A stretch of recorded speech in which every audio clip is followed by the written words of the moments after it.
مصطفیٰ کا ہم سفر، گلی گلی نگر نگر، لٹایا جس نے اپنا گھر، احسان جس کا دین پر ہے، چرچے جس کے عرش پر۔ نحمدہ ونصلی علی رسولہ الکریم، اما بعد۔ معزز سامعین، السلام علیکم ورحمۃ اللہ وبرکاتہ۔ کل ہم نے آپ کے سامنے مسئلہ فدق کو صحیح بخاری شریف کی ایک روایت کی روشنی میں حل کیا تھا، اور اس مسئلہ سے ضروری باتیں تقریباً تمام ہی آپ کی خدمت میں عرض کر دی تھی۔ ہم نے جو آپ کے سامنے صحیح بخاری شریف کی روایت پڑھی تھی، یہ روایت ہے تفصیلی طویل روایت ہے۔ اس روایت کو جتنا ہم نے آپ کے سامنے بیان کیا تھا، اس کے بعد اس روایت کے آخر میں کچھ ایسے الفاظ بھی آتے ہیں جو کافی زیادہ خطرناک ہیں، جن کو لے کر شیعہ حضرات حضرت ابوبکر رضی اللہ تعالیٰ عنہ پر شدید تنقید کرتے ہیں۔ ہم انشاءاللہ ابھی آپ کے سامنے ان الفاظ کی وضاحت پیش کریں گے۔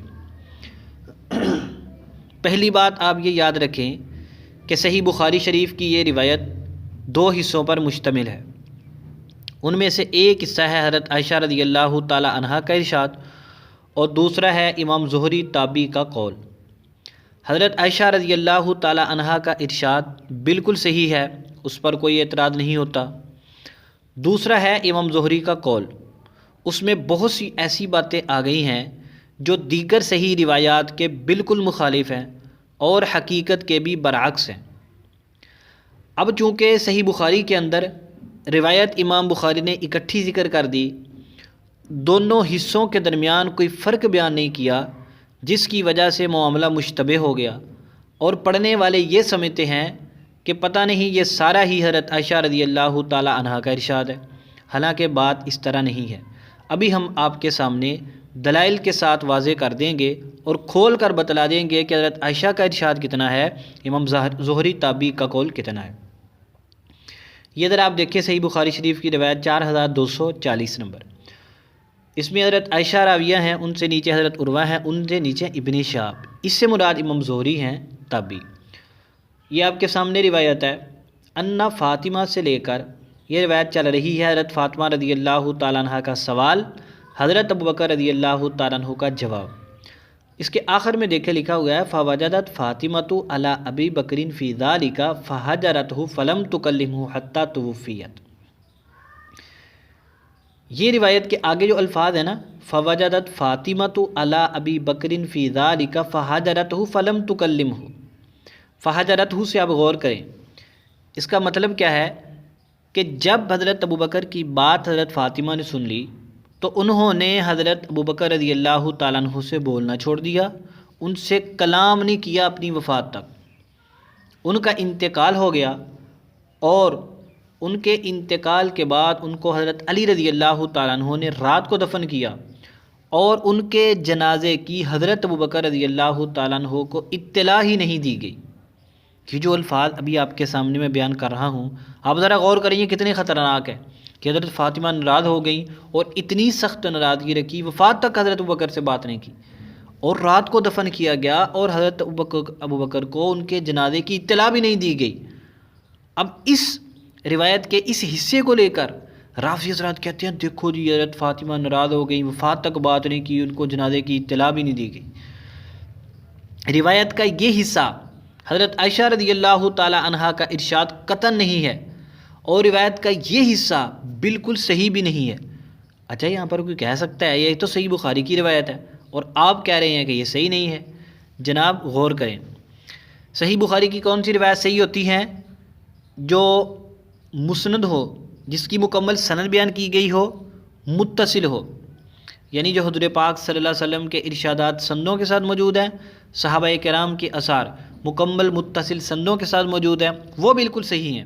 اس کے علاوہ وہ اقوال جن کی سندیں نہیں بیان کی گئیں، یا کمزور تابعین کی مراسیل روایات، وہ قطعاً ہمیشہ صحیح نہیں ہوتی، بلکہ ان میں دیگر دلائل کو دے کر فیصلہ کیا جاتا ہے۔ اسی طرح یہاں پر اس روایت کا پہلا حصہ صحیح ہے، دوسرا حصہ صحیح نہیں ہے، اور دوسرا حصہ امام زہری کا قول ہے۔ امام زہری کا قول ہے، اس کی دلیل کیا ہے وہ ہم آپ کے سامنے پیش کرتے ہیں۔ اس روایت کو بیان کرنے والی ہیں حضرت عائشہ رضی اللہ تعالی عنہا، وہ عورت ہیں، ان کے لیے صیغہ کون سا استعمال ہوتا ہے؟ قالت کا، واحد مؤنث غائب۔ اور آگے جو روایت ہے امام زہری مرد ہیں، ان کے لیے صیغہ کون سا استعمال ہوگا؟ واحد مذکر غائب کا، قالا۔ یہی روایت جو صحیح بخاری کے اندر ہے، یہ اور کتابوں میں بھی ہے صحیح سندوں کے ساتھ۔ ان میں سے پہلا والا سنیے، مستخرج ابی عوانہ ایک کتاب ہے، اس کو صحیح ابی عوانہ بھی کہتے ہیں، یہ صحیح بخاری اور مسلم پر استخراج ہے۔ اس کتاب کے اندر بھی یہ روایت موجود ہے، آپ ذرا غور کریں۔ حضرت ابوبکر کا ارشاد ہے، واللہ لا ادع امرا رأیت رسول اللہ صلی اللہ علیہ وسلم یصنعہ فیہ الا صنعتہ۔ حضرت ابوبکر نے حضرت فاطمہ سے فرمایا کہ میں اس کے میراث نبی میں اور باغ فتح وغیرہ میں وہی معاملہ کروں گا جس طرح رسول پاک صلی اللہ علیہ وسلم کیا کرتے تھے۔ یہاں تک حضرت عائشہ رضی اللہ تعالی عنہا کی نقل کردہ بات ختم ہو گئی۔ آگے حضرت امام ابو عوانہ نے نقل کیا، قالا، اس نے کہا۔ کس نے کہا؟ یہ کہنے والا مرد ہے، عورت نہیں ہے، کیونکہ صیغہ مرد والا ہے۔ قالا، اس نے کہا، کس نے کہا؟ اب ہم نے دیکھنا یہ ہے کہ مرفوع بیان کرتے، روایت بیان کرتے کرتے وہ کون سا شخص ہے جو اپنی بات کو چلا دیتا ہے، قلتو بھی نہیں کہتا، وہ کون سا شخص ہے؟ وہ ہے امام زہری۔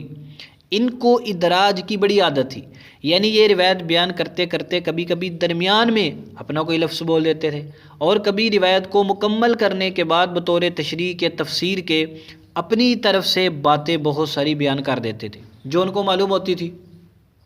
یہاں پر بھی اسی طرح ہوا، یہاں تک روایت ہو گئی ختم حضرت ابوبکر کے ارشاد کے بعد۔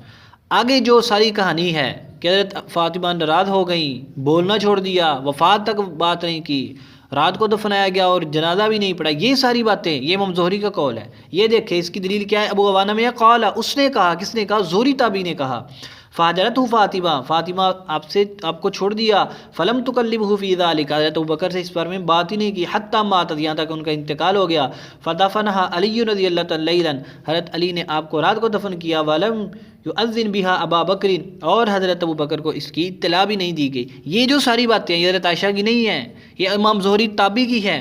امام زہری تابعی اس واقعہ کے وقت موجود نہیں تھے، وہ بعد میں پیدا ہوئے، اور انہوں نے نہیں بتایا کہ ان کو یہ سارا واقعہ کس نے سنایا، کس ذریعے سے ان کو معلوم ہوا کہ حضرت فاطمہ سخت ناراض ہو گئی، وفات تک بات نہیں کی، اور حضرت ابوبکر کو ان کے جنازے کی اطلاع بھی نہیں دی گئی۔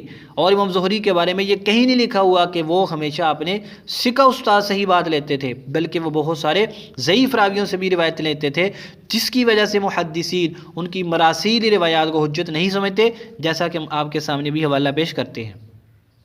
دوسرا والا سنیے، ابو عوانہ نے وضاحت کر دی کہ آگے والا جملہ عائشہ کا نہیں ہے بلکہ امام زہری تابعی کا ہے۔ دوسری روایت ہے مصنف عبد الرزاق کی، امام عبد الرزاق بہت بڑے ثقہ عالم ہیں، انہوں نے اس روایت کو نقل کیا، جہاں پر غور کریں کہ حضرت نے فرمایا کہ میں نے اللہ کے رسول صلی اللہ علیہ وسلم سے سنا کہ ہماری میراث تقسیم نہیں ہوگی، جو کچھ ہم نے چھوڑی وہ صدقہ ہے، اس سے آل محمد کھائیں گے، اور میں اس میں وہی معاملہ کروں گا جو اللہ کے رسول صلی اللہ علیہ وسلم کیا کرتے تھے۔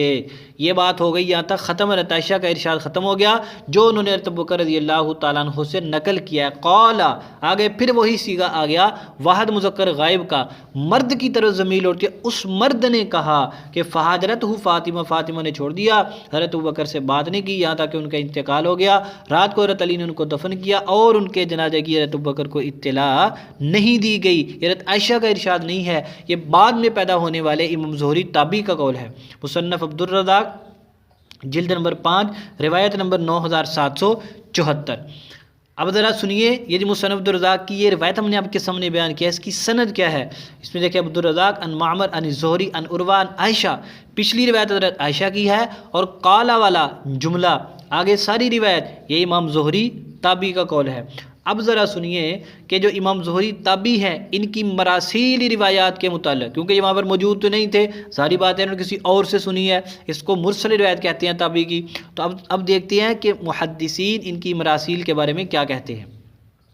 یہ آپ کے سامنے کتاب ہے شرائع الترمذی، یہ بہت بڑے محدث ہیں امام حضرت امام ابن رجب حنبلی رحمۃ اللہ علیہ، یہ ان کی کتاب ہے۔ انہوں نے پہلا قول نقل کیا امام یحییٰ بن سعید رحمۃ اللہ علیہ کا کہ زہری کی مرسل اس کے دیگر مراسیل لوگ بیان کرنے والے لوگوں سے زیادہ بری ہے۔ دوسرا قول انہوں نے نقل کیا ہے امام یحییٰ بن معین رحمۃ اللہ علیہ کا، فرماتے ہیں مراسیل الزہری لیس بشیء، کہ امام زہری رحمۃ اللہ علیہ کی مرسل روایات کی کوئی حیثیت نہیں ہے۔ امام شافعی رحمۃ اللہ علیہ کا قول بھی نقل کیا ہے، وہ فرماتے ہیں امام زہری کا ارسال کی مرسل روایت ہمارے ہاں کوئی حیثیت نہیں رکھتی، کیونکہ جب ہم نے تحقیق کی کہ وہ مراسل کن سے بیان کرتے ہیں تو کہتے ہیں ہم نے دیکھا وہ سلیمان بن ارقم سے بیان کرتے ہیں، یہ ایک ضعیف راوی ہے۔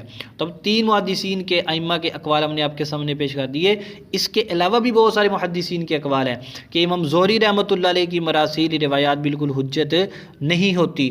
تو چونکہ صحیح بخاری شریف کی اس روایت کا دوسرا حصہ امام زہری کی مرسل روایت ہے، لہذا وہ بالکل صحیح نہیں ہے، اور اس کی بنیاد پر یہ کہنا کہ حضرت فاطمہ نے حضرت ابوبکر کو چھوڑ دیا تھا، وفات تک بات نہیں کی، رات کو حضرت ابوبکر کو اطلاع دیے بغیر ان کو دفن کر دیا گیا تھا، یہ بات بالکل صحیح نہیں ہے۔ اس لیے روافض کو چاہیے کہ صحیح بخاری کے اس دوسرے غلط حصہ کو لے کر کبھی قطعاً بالکل تم اہل سنت کو دھوکہ نہ دیا کرو۔ وہ اہل سنت کو بھی چاہیے کہ وہ آنکھیں کھول کر ذرا تحقیق سے کام لے لیا کریں۔ صحیح بخاری کے اندر صرف قالا کا لفظ ذکر نہ کیا گیا، جس کی وجہ سے اس روایت کا یہ حصہ مسلمانوں کے لیے پریشانی کا باعث بن گیا۔ اب ہم نے آپ کے سامنے مکمل وضاحت رکھ دی ہے کہ اس روایت کا پہلا حصہ صحیح ہے جو حضرت عائشہ نے بیان کیا ہے، دوسرا حصہ صحیح نہیں ہے جو امام زہری کی مرسل روایت ہے، اور ان کی مراسیل کو محدثین قبول نہیں کرتے۔ اور صحیح بخاری کی وہ روایات کون سی ہیں جن کے صحیح ہونے پر اجماع ہے؟ وہ روایات ہیں جن کی متصل سند ہے، جو مسند روایات ہیں، ان کے صحیح ہونے پر پوری امت کا اتفاق ہے۔ وہاں پر جو تعلیقاً روایتیں بیان کی گئی ہیں، منقطع بیان کی گئی ہیں، اس طرح کی ضعیف روایات بیان کی گئی ہیں، یہ امام بخاری رحمۃ اللہ علیہ نے خاص مقصد کے لیے بیان کی ہیں، ان کا صحیح ہونا ضروری نہیں ہے۔ اگر کوئی شیعہ کہے نہیں جی تمہاری کتاب کی تو روایت ہے، صحیح بخاری کی روایت ہے، تو ہم ان سے کہتے ہیں تمہاری کتاب ہے اصول کافی، اصول کافی کے اندر جو روایتیں ہیں کیا تم ان سب کو صحیح مانتے ہو؟ اگر تم ان سب کو صحیح مانتے ہو تو پھر تم ہمیں بتلاؤ۔ وہاں پر جو لکھا ہوا ہے حضرت امام جعفر صادق رحمۃ اللہ علیہ کا قول کہ اصل قرآن وہ ہے، حضرت جبریل وہ قرآن لائے تھے جس کی 17,000 آیات تھی، تو تم بتلاؤ تم اس روایت کو صحیح مانتے ہو؟ اگر تم اس روایت کو صحیح مانتے ہو تو ذرا ہمیں بھی دکھاؤ وہ قرآن کون سا ہے جس کی 17,000 آیات ہے۔ اگر تم کہتے ہو کہ یہ روایت ضعیف ہے، حالانکہ تمہاری کتاب اصول کافی میں ہے، تو تم کہتے ہو کہ ہماری وہ روایت قبول کرو ہمارے اصولوں کے مطابق، تو ہم بھی کہتے ہیں کہ ہماری وہ روایت قبول کرو ہمارے اصولوں کے مطابق جو بالکل صحیح ہو۔ تو صحیح بخاری کی روایت کی ہم نے آپ کے سامنے وضاحت رکھ دی، یہاں پر کچھ اور باتیں بھی کرنے والی ہیں، وہ انشاءاللہ اگلے بیان میں آپ کے سامنے پیش کریں گے۔